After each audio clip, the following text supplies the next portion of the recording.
Le plan en lui-même tel qu'il est annoncé est un plan important qui prouve bien la compréhension de la difficulté économique des entreprises par le gouvernement. Après déjà des premières mesures qui ont été annoncées pour la période de confinement, on est là dans la relance avec 3 axes.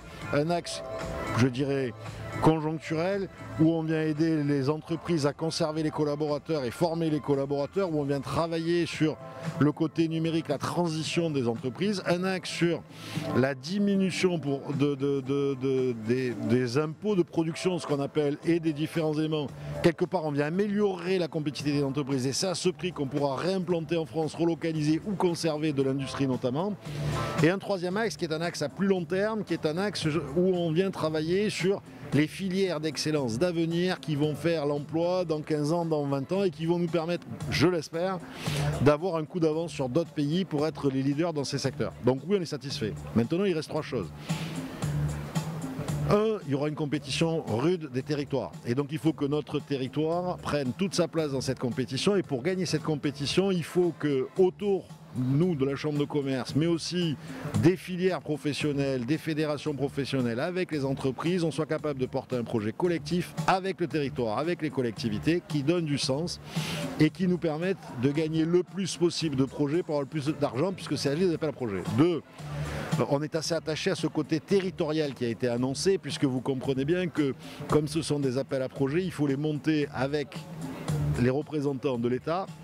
Et l'idée d'avoir un sous-préfet, je crois qu'il appelle comme ça, France Relance, spécialement mis à disposition sur ça, est pour nous un signe important de la prise en compte du besoin du territoire dans son ensemble.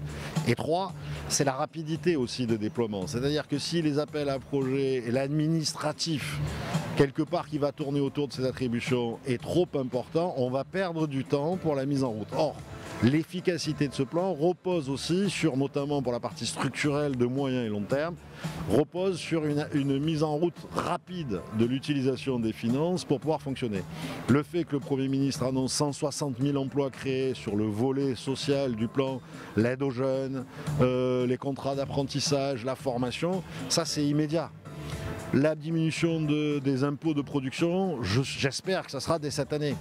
Et les projets à plus long terme, il faut qu'on soit incité à aller très vite. Je suis assez rassuré quand je vois que, notamment en matière d'hydrogène, qui est un des sujets importants pour notre métropole, on nous annonce que dès cette année, il y aura des fonds mis à disposition dans ces appels à projets.